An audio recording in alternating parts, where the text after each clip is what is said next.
Halo, selamat gini hari. Kembali lagi dengan salah satu channel yang membahas tentang airsoft gun dan teman-temannya. Pada kesempatan kali ini, gue ingin kembali bicarakan impresi. Tapi ini impresi jadulnya tentaranya Amerika di era Perang Vietnam. Tentunya bersama salah satu sepuhnya atau biang keladinya impresi ini. Siapa itu dia? Nah, sebelum kita ngomongin siapa itu dianya, jangan lupa buat temen-temen yang belum subscribe, silakan pencet tombol subscribe di sebelah pojok kanan bawah. Juga loncengnya dipencet supaya nanti kalau ada video baru dari gua, teman-teman bisa ke update atau ke notif di HP-nya. Jadi, siapa itu dia? Orangnya ini dia. Om Raka Wiryawan. Jadi beberapa minggu yang lalu gue ditelepon sama seseorang dari Surabaya, yaitu dia Om Raka. Dia bercerita sama gue tentang kegelisahannya di impresi yang akan dibawakan ini. Menurut dia perlu men-share impresi ini agar teman-teman itu ikutan kembali meramaikan impresi era Perang Vietnam. Nah, sebenarnya gue pengen tahu dari Om Raka pribadi, sebenarnya tuh ada kegelisahan apa Om, sehingga lu tuh perlu sampai nelpon gue untuk ikutan di channel Selamat Gini Hari men-share impresi ini. Jadi gini, kenapa berpartisipasi di bikin konten video ini? Karena ingin memeriahkan kembali untuk impresi Vietnam di Indonesia ini dan lebih mengedukasi bagaimana cara impresi dalam perang Vietnam agar tidak terkesan berantakan ataupun asal-asalan seperti itu. Kalau gue lihat dari foto-foto koleksinya Om Raka di media sosial tentang impresi era Perang Vietnam, itu kan kayaknya nggak cuma satu aja ya. Itu sebenarnya totalnya ada berapa Om? Dan impresi apa aja yang udah Om tekunin? Untuk koleksi yang saya punya di era Perang Vietnam ada beberapa, mulai dari regular army, infanterinya, marine-nya, terus Mike Force, Navy SEAL. Terus yang mau saya bawakan, mau saya terangkan hari ini, Mike Visok-nya. Jadi nanti bisa dilihat di foto-foto yang saya berikan. Dari sekian banyak impresi yang Om bangun, impresi apa yang menjadi favorit Om dan kenapa menjadi favorit? Untuk yang favorit, semua favorit. Cuma ini Mike Visok saya paling favorit karena kompleks, terus impresinya itu greget lah karena dia special force. Juga gear yang dipakai itu membuat penasaran, pokoknya seru kalau impresi Mike Visok. Sebelum lanjut ke video berikutnya, jangan lupa Selamat Gini Hari berkolaborasi dengan Pratama Tactical udah membuat kaos untuk kalian bisa beli. Silahkan kunjungi di Instagram Selamat Gini Hari. Lihat kaosnya kayak gini nih. Nah, ada warna hitam, ada warna biru. Harganya 165.000. Ini pre-order sampai tanggal 2. Ya kan? Nanti buat teman-teman yang pre-order dapat stiker eksklusif dari Selamat Gini Hari. Jangan lupa kunjungi juga Instagramnya Pratama Tactical buat lihat desain-desain kaos barunya. Ini biar mudah lebaran lewat, bisa dipakai buat harian. Jadi biar lu tambah kece. Oke? Gua tunggu pesanannya. Dari teleponan gua, sepertinya Om Raka akan membawakan impresi Mike Visok. Nah, boleh nggak Om Raka ceritain dulu apa itu Mike Visok dan mungkin sejarahnya? Untuk sejarah Mike Visok sendiri singkatannya kan Military Assistant Command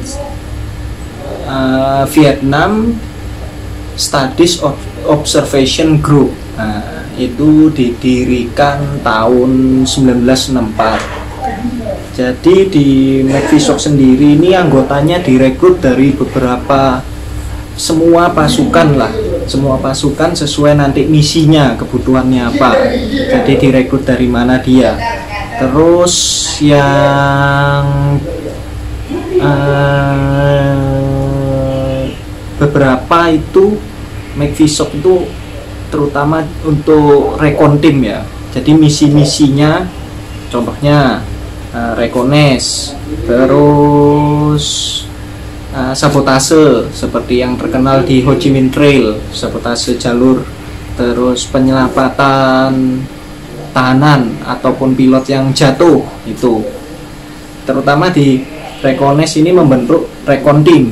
Recon team di McVisoc sendiri ada 3 sesuai areanya, mulai dari CCC, Command Control Center, berpusat di daerah Kontum. Dia tugasnya pos border ya, melakukan recon sampai ke luar Vietnam, terutama ke Laos sama utara Kamboja. Itu untuk CCC. Yang kedua CCN, Command Control North, itu paling besar CCN ini anggotanya, itu di Danang tempatnya.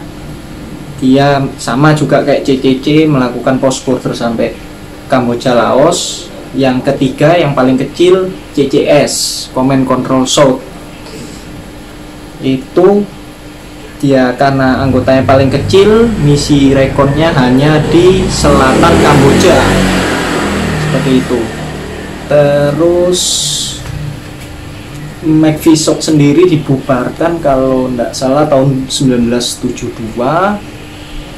Dan lupa, dalam satu grup recon team itu ada 6-12 orang. Di antaranya 3 itu tentara asli, maksudnya asli orang Amerikanya. Yang lainnya ada istilah indigenous. Indigenous itu orang lokal, orang Vietnam yang membantu jadi pasukan Amerika. Itu saja sih kalau secara singkatnya ya. Itu kalau diomongin sejarahnya mulai awal runtutannya bisa 2 hari gak selesai nanti. Kenapa Om ingin men-share impresi McVisoc ini? Gini, kenapa ingin men-share impresi McVisoc? Karena cuma McVisoc, menurutku cuma McVisoc ini fakta juga, dengan struktur pasukan yang kompleks dan bantuan militer terbesar sampai detik ini cuma ada di McVisoc. Jadi keren gitu, bisa mengimpresikannya. Yang kedua,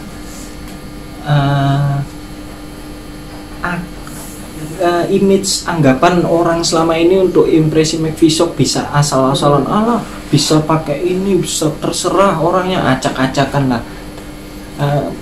Itu sebenarnya salah. Ada rule, ada aturan untuk apa yang dibawa, gearnya seragam, nanti saya jelaskan lah untuk mengimpresikan McVisoc ini. Oke, sekarang saya berikan waktu kepada Om Raka untuk menjelaskan dari A sampai Z tentang impresi ini. Semoga nanti yang menonton bisa jelas-jelasnya. Oke, saya sudah gear up. Ini loadout Late War 1968 ke atas untuk McVisoc Recon Team Triple C Command Control Center. Saya terangkan mulai dari bawah, memakai jungle boots Vietnam, lalu gaiter legging era Perang Dunia II sebagai identik ciri khas dari Command Control Center Recon Team. Ya, pakai legging ini, lalu uniform ini jungle fatigue pattern. Dan sebagai penjelasan, McVisoc tidak pernah memakai seragam motif kamu karena dilarang untuk digunakan untuk misi pos border bisa terlihat ciri khas dari kamu US-nya, jadi tidak bisa dipakai karena menyebabkan masalah.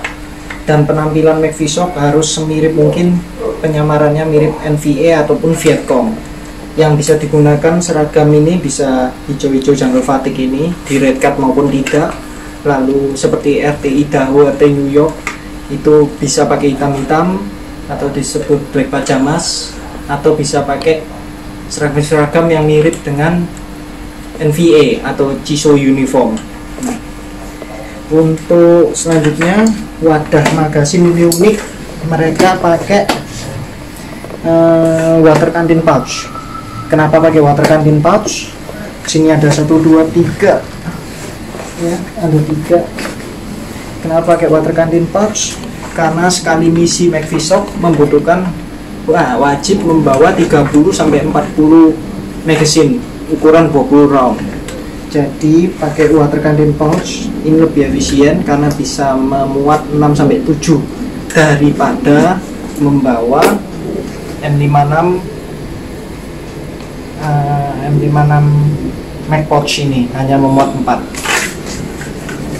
Lalu lanjut ke ini, kenapa saya bilang late war impression, karena sudah memakai Stabu. Stabu itu ada dari di atas 6 tahun 68. Untuk yearly McVishock mereka memakai ini, seperangkat ini. Suspendernya pakai M56H suspender. Lalu karena misi McVishock butuh extractionnya bermacam-macam, kalau sudah pakai Stabu dia tinggal pakai Stabu dicantolin untuk extraction helikopter. Bisa dibantu juga dengan Hanson rig yang di belakang ini. Kalau memakai H suspender dia harus membawa Swiss seat rope. Ini diikatkan untuk model Swiss seat untuk extraction helikopter.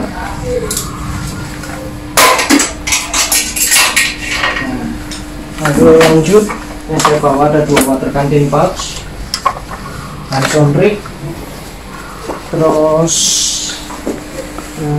strobe light beserta pouchnya, granat asap, granat lemon, lalu pilot survival knife.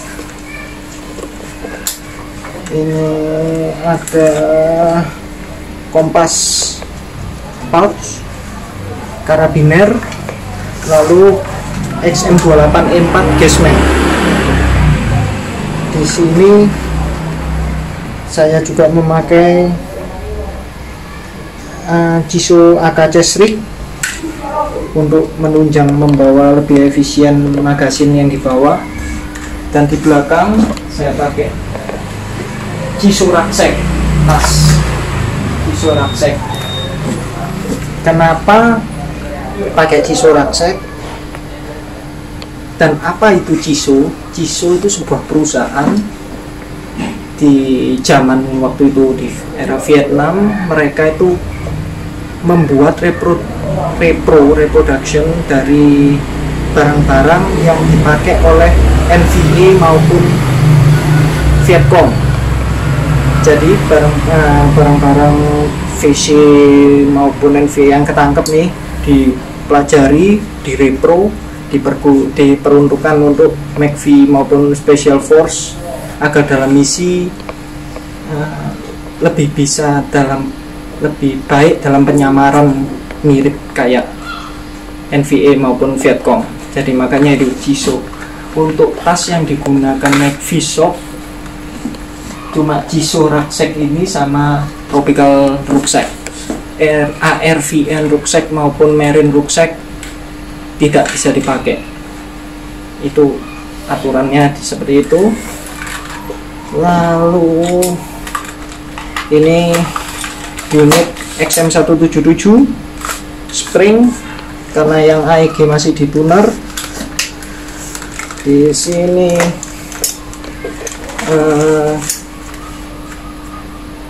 unit yang dipakai bisa XM, bisa RPD, tapi kebanyakan itu kalau Kar 15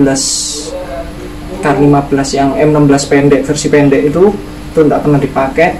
Saya belum pernah lihat karena itu punyanya biasa dipakai oleh Navy Shield. Itu sih. Terus terkait uniform, oh ya ini secondary pakai 1911 biasa dimasukkan ke sini maupun ditaruh tas. Lalu terkait uniform yang di sini tadi sudah saya jelaskan, kalau yearly pakai H suspender, kalau di sini mengenai uniform, mengenai kepangkatan alias jabatan.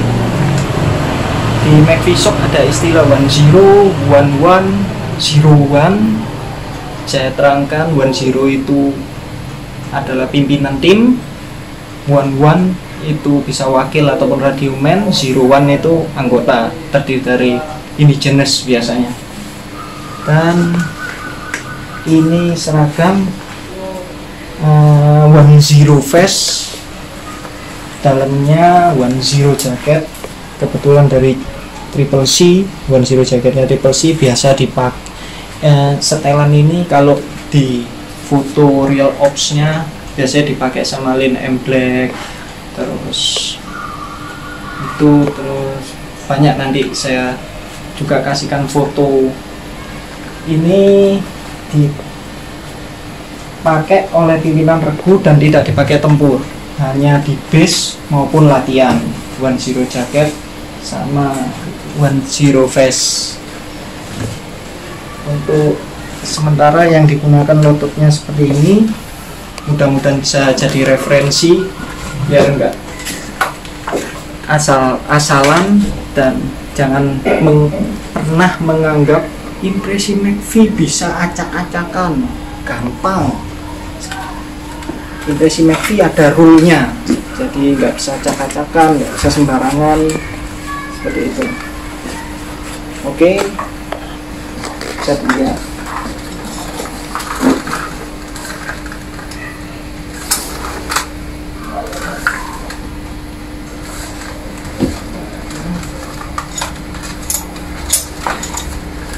Terus penjelasan, oh ya lupa ya, headgear bisa pakai poni head hijau ataupun hitam, ataupun tali ikat kepala seperti biasa gini aja. Itu saja sih. Wih, ini mantap betul nih ceritanya ya, udah lengkap. Itu kira-kira berapa lama Om waktu ngumpulin gear-gear ini? Untuk ngumpulin gear uniformnya berapa lama, saya udah ngumpulin ini ada sekitar 3 tahun, 4 tahun lah, terutama karena apa, beberapa original, ada yang beberapa retro, dan mencari barang gear original maupun apalagi retronya susah sekali untuk era Vietnam. Itu sangat susah. Di military market pun jarang ada yang jual. Terus ya lumayan lah susahnya. Nah, waktu ngebangun impresi ini nemuin kendala nggak Om? Waktu nemuin kendala, apa solusinya waktu itu? Kendala ngumpulin impresi ini terutama barangnya susah. Harus gendam sana, cari sana, tanya info ke sana kemari. Kedua, karena ini impresi Special Force yang notabene fotonya banyak, jarang, dan tapi kayak di foto itu referensinya nggak ada, cakap-cakap. Jadi apa yang mau dibeli, apa mau dikumpulkan itu bikin bingung. Solusinya saya tanya beberapa teman senior maupun sampai veterannya langsung, terus ahli-ahlinya di luar sana, umum bule-bule yang paham masalah ahlinya impresi ini, saya tanya ke beliau. Terus itu aja sih selama ini susahnya. Terus buat teman-teman yang ingin bergabung di impresi era perang Vietnam, ada nggak sih grup-grup medsos online atau mungkin grup-grup offline-nya bisa kopdar gitu. Mungkin teman-teman yang ingin gabung bisa langsung kontakan atau ketemu langsung gitu Om. Untuk grup terutama di Vietnam Renactor, di FB ada Indonesian Vietnam Renactor. Tapi kalau saya sendiri di Jawa Timur maupun di Bali bersama teman-teman membentuk grup Vietnam World Renactor East Java Chapter. Ini logonya, t-shirtnya. Kalau kopdar kumpul-kumpul nggak ada rutin, cuma kadang kalau mau ngopi ayo bisa join, bisa kita sharing-sharing bareng atau tanya-tanya, bisa agenda foto-fotoan bareng, pokoknya seru. Sekalian sukir, kalau bisa sukir gear up Vietnam seperti ini ya, perang Vietnam. Oke. Nah ini pertanyaan terakhir dari gue Om, ada nggak pesan-pesan Om buat teman-teman airsofter yang ingin memulai ikutan impresi perang Vietnam? Semoga dari pesan Om ini mereka mulai tergugah atau tertarik ikutan biar rame.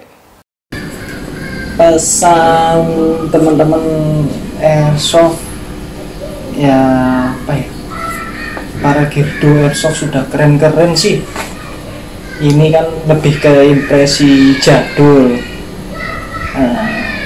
Ayo kalau memang ada yang berminat untuk para airsofter Gerdo era-era jadul seperti ini, mari kita gebrak lagi, meriahkan lagi impresi-impresi terutama perang Vietnam.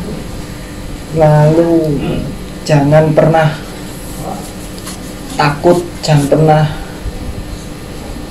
menyerah dalam ngumpulin gear maupun semangat untuk ngegirdo.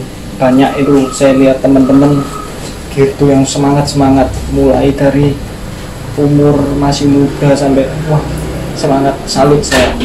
Terus untuk lebih ke teman-teman airsoft yang mau impresi Vietnaman, mari bersama-sama nyoba kita sharing-sharing bareng, cari referensi bareng agar bisa